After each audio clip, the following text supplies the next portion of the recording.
The path of the just is like a shining light, shining brighter, bright as the noonday. Hello and welcome to Walking in the Word. Last program we spoke about Rahab, a harlot who had changed her stature and was eventually named in the lineage of King David and therefore also Jesus. So today we want to look at another person who started out in life with a stature deficit. His name was Gideon. So Alton, tell us about how Gideon viewed himself in the beginning. Well, he had you might call it inferiority complex. And the angel told him, in verse 15 of Judges 6, he said,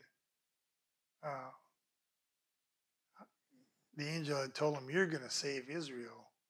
And he says, wherewith shall I save Israel?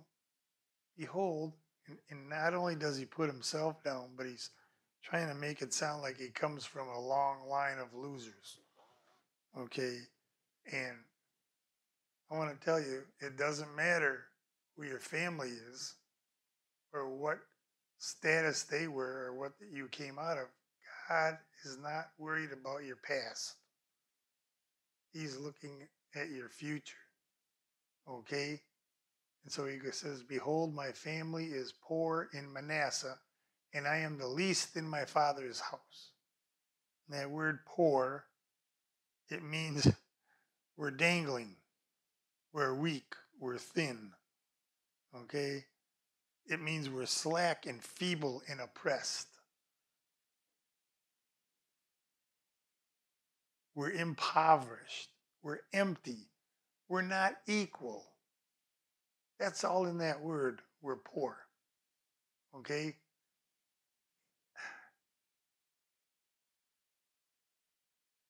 And they're from the tribe of Manasseh. Manasseh means forgetting. Forgetting's good if you forget a bad thing. But if you forget a good thing, maybe it's not so good. So forgetting who your God is not a good thing. You need to remember. Call these things to remembrance. And call God to remembrance. When he remembers something, then he deals with it. Okay? He heard Israel calling on him for 400 years. And it says, I heard, and then I saw, I come down, and then I did something about it. And so, last time I said something, when you come before the Lord, don't come all mealy-mouthed and all crybaby-ish. There's also a thing called crying out to God, which I think is a lost art. It's different than complaining, okay? It's stating your case before the king with the thought that he can fix it. If you don't have faith in your king, better get some. Okay? Now, let's back up a little bit and see what Gideon was all about. It says in verse 12 of Judges 6, and the angel of the Lord appeared unto him and said unto him, the Lord is with thee. Get that? That's the part that has to stick with you. The Lord is with thee, thou mighty man of valor. You talking to me? Or somebody, is there somebody behind me? Who are you talking to? God sees you how he sees you, not how you see yourself. And I'm sure glad of that, because many times I didn't think I was adequate. But God said, I'm going to make up the difference. And believe me, there's a lot of difference to be made up, but he's got it.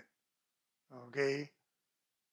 And Gideon said unto him, O my Lord, if the Lord be with us, why then is all this befallen us?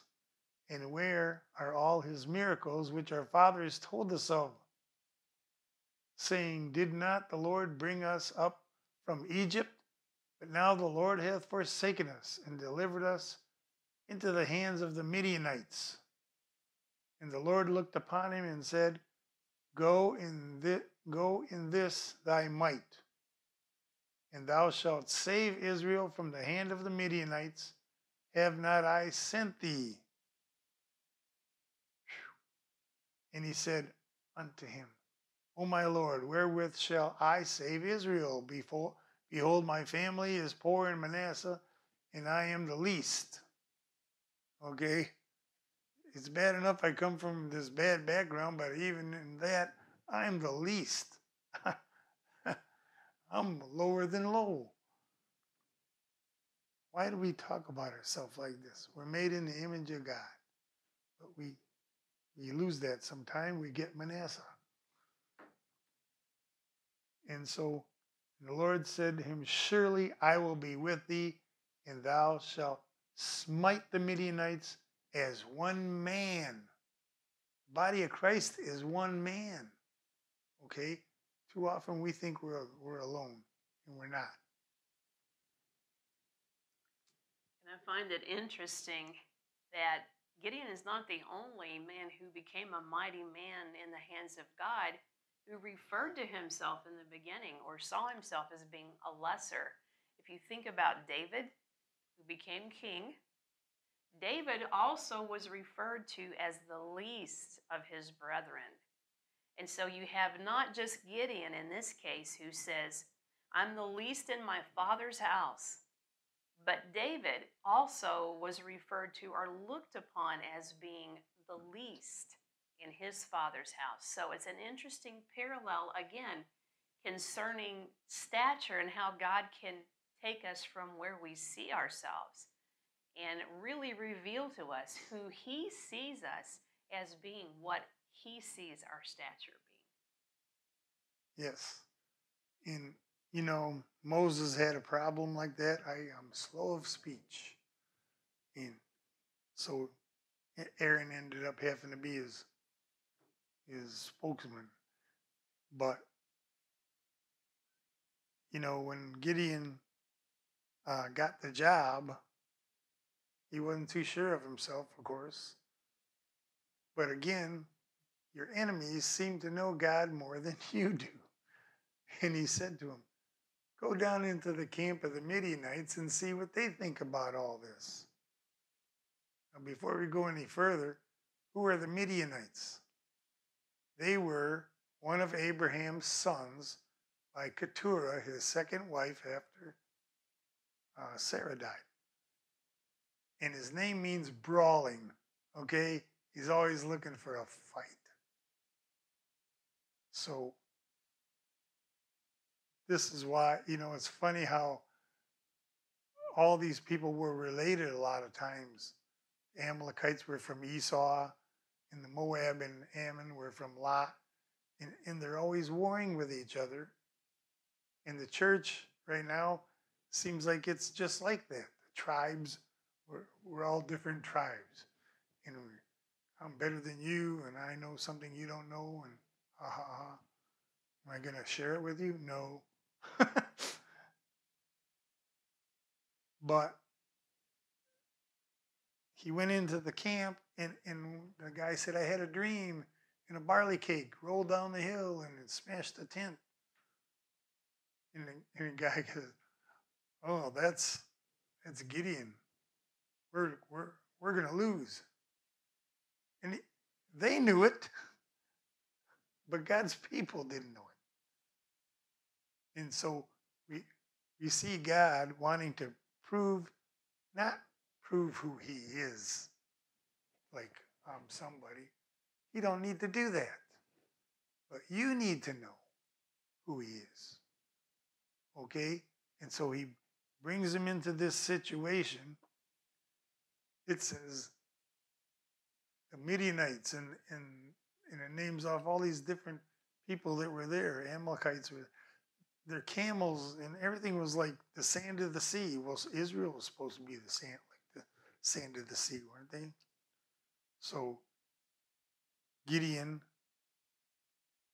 the Lord says, I'm going to try you. You know, sometimes we want to see God cut the giant down to size, don't we? In this case, he made the giant bigger. Thanks, God. I don't want him to be bigger. Why does your hand seem to be with him? And how did he do that? Well, he had 32,000. In Gideon's first sermon, 22,000 left. Anybody that's afraid, see ya. Poof. Okay?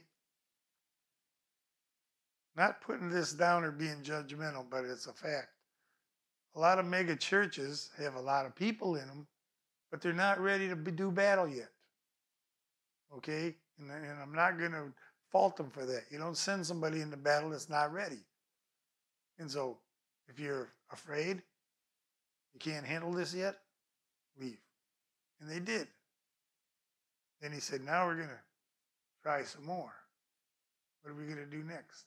Well, we're going to test them at the water. The people that go like this and keep their eye on the enemy will keep. The ones that stick their face in and don't care about what's going on around them, you can send them more packing too. So he ends up with 300.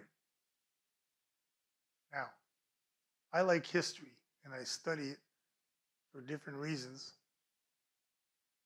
The next thing God did was, a maxim in the military is when you are faced with superior forces, you do not separate your forces. He took his 300 men and made them into 3 100-man things. Okay? General Custer tried this at the Little Bighorn. It didn't work. He lost. So right off the bat, you see that this is not a good tactic. Kind of like trapping your people between 2 mountains and a Red Sea and an Egyptian army is not seemingly a good tactic. But God had to show them that God is God. And your stature,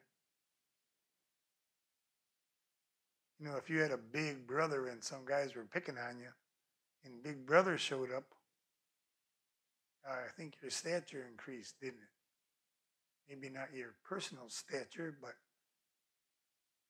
your advantage changed. And so that's one of the things he did to make it look even harder. And then the second thing he did, it says he attacked when they had just newly set the middle watch. Okay, if you're going to attack a camp, you wait until the end of a watch, when everybody on guard duty is tired and waiting for that relief guy to show up so they can go to bed. The new guy comes on, he's all alert. That is not the time to attack. But that's when he chose to attack. Why? Because none of that matters to me, baby. You're going down because I am God. And if you want to be my enemy, if you want to give my people trouble, I can give you trouble. And you can't stop me from giving you trouble. Now, if we would understand this, it would take a lot of strain off of you. We got so many ways of trying to reduce stress. And the one I know best is getting the peace that passes understanding coursing through me. You can't understand it because it's from God, and you just have to experience it to know what I'm talking about.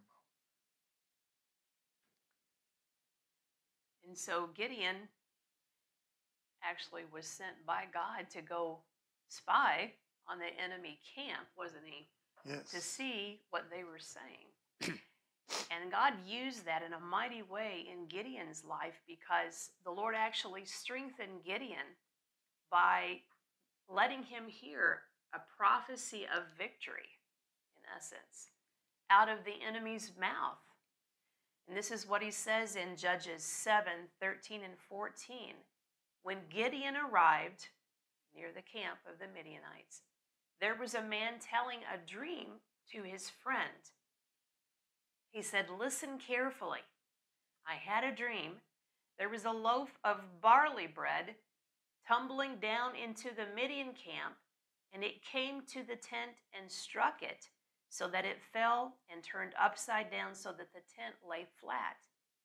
And his friend replied, watch this now, "This dream is nothing less than the sword of Gideon, the son of Joash, a man of Israel." God has given Midian and the entire camp to him. What an amazing thing. I'm sure that was the last thing that Gideon expected to hear as he was eavesdropping on the conversations in his enemies' camps. But yet, God made it so that his enemies actually prophesied to Gideon about his own victory, he and the army of Israel. So what an amazing thing. So that makes us think about the fact, another concept, that God is well able to use the enemy and to even use conversations that aren't meant for the public. He can use insight into conversations to bring about victory. And another thing that I'm thinking is the time that Elisha, God worked through him to experience a similar situation with a conversation that wasn't meant for the public, but it actually revealed God's purposes. And it's in 2 Kings chapter 6, verse 12, this is the king of Syria that this is referring to. One of his servants said, "None of us is helping him, my Lord. None of us is helping Elisha. None of us is helping the king of Israel, our enemy. But Elisha the prophet, who is in Israel, tells the king of Israel the words that you, king of Assyria, speak in your bedroom." And so we serve a mighty God that is able to even take conversations and turn them so that they can be used to fulfill his purpose. And God is always looking for vessels to reveal his strategies through. He's always looking for vessels that will be willing. And we think of two groups, prophets and also intercessors, which I heard someone recently, an intercessor, explain that intercessors are just prophets who pray. So I think that's a pretty good definition. But these are individuals that God many times, when they pray, when they ask him for strategies, how to defeat the enemy, how to defeat God's enemies, then he speaks to them in various ways. And so I wanted to just include that in the conversation today. So Alton, back to Gideon. What do you have to add? Well, he gave them instruction what they were to do, and they were to break up into 3 groups of 100. They were to take their positions, okay? They were supposed to have in their left hand a pitcher, and in the pitcher was a light. Then, in their other hand, they were supposed to have a trumpet. A trumpet is something you herald with. You blow the trumpet, hear the word, or hear what the king has to say. You blow the trumpet. Okay? I want to go to, yes, 2 Corinthians 4 and verse 6 and 7. For God, who commanded the light to shine out of darkness, hath shined in our hearts to give the light of the knowledge of the glory of God in the face of Jesus Christ. But we have this treasure in earthen vessels, that the excellency of the power may be of God and not of us. Okay? So think about this. They had an earthen vessel. You are an earthen vessel. When they killed Jesus, they broke his body. We're to be a living sacrifice. So we have to identify with his death, burial, and resurrection. And so by breaking those pictures, that's what they were doing. Okay? And what happens when I get myself out of the way? He comes shining through. And so the Midianites saw, all of a sudden, heard these things breaking. They saw these lights come out. Then they heard a bunch of trumpets. Da-da-da-da-da, heralding the gospel. That's what that was symbolizing. And then they yelled, the sword of the Lord and of Gideon. And so they blew the trumpets and they cried, and the sword of the Lord and of Gideon. And they stood every man in his place. In Joel's army, nobody got out of their rank. They stayed in their place. Okay? And they were around the camp. And all the hosts, it says, ran and cried and fled. And the 300 blew the trumpets, and the Lord set every man's sword against each other. Okay? Interesting that this giant army got its giantness, if you want to call it that, got used against it. It imploded on itself. If you've ever been scared and in the dark, you know that if something touched you, you might lash out at it. Well, you can imagine a whole army of people not knowing what's going on and in fear, starting to lash out with whatever came near them. And they didn't have to do anything at that moment. And then they went after them, okay? And it says that they fled to Bethsheba in Zerarath, to the borders of Abel Mahola, okay? And they just kept chasing them.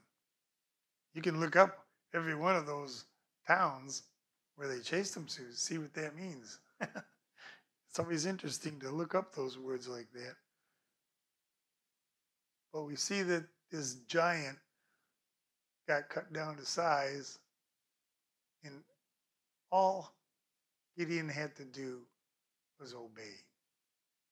His name means he's a tree feller. Chop, chop. He didn't think much of himself to begin with. But I think that if you keep reading the rest of that, what happened after that, you will see that his stature increased in the Lord. And so Gideon is another perfect example of how God can increase stature in us. He sees what he sees. Sometimes even our enemies know more about what God has purposed for us than we do. But we can see that changed. We can see him increase our stature as we begin to come before him and say, God, what is my purpose? First of all, the Word of God is full of verses that talk about general purpose for humanity. But then as we become more acquainted with that, then he also can fine-tune that and give us more understanding of what it is specifically he's purposed us for. How he can raise our stature up out of where we started and cause us to be able to fulfill the destiny that he has for us. And just remember that he said, even before the foundations of the earth, he saw us in him. He knew who was going to make the choice to follow after him with their whole heart. And those are the ones that he wants to, of course, increase the stature of, because they're desiring that. They're desiring for the Lord to do that. And they're wanting to follow him. Do you have any final thoughts, Alton? Well, when it talks about us having this treasure, it's a treasure. The light of who God is, what is, when in Genesis, when he said, let there be light, he wasn't talking about electromagnetic radiation. He wasn't even talking yet about the sun, moon, and stars. That wasn't until the third day. What he was saying is, let my wisdom, my knowledge, my understanding, that total enlightenment that I have in myself go out. Let there be light, and it also means become light. Okay? It went out and it created everything you see. His wisdom, his knowledge, his understanding, his science. You want to believe in science? Get a hold of the right science. Not this stuff Peter talked about. Science, falsely so called. Science, the word science just means knowledge, gnosko. There's two kinds of knowledge, right and wrong. So you better hook up to the truth, not to the lie. The Hebrew children went into Babylon. Babylon wanted to teach them science. They had a lot of science, but it was false science. Who ended up teaching who science? The Hebrew children. What was the science of the day? If I throw you in a fire, you're going to burn up. What was God's science? No, you won't burn up. Because we're going to switch over to my science. And what would you like me to say? I think probably that's all that we have time for today.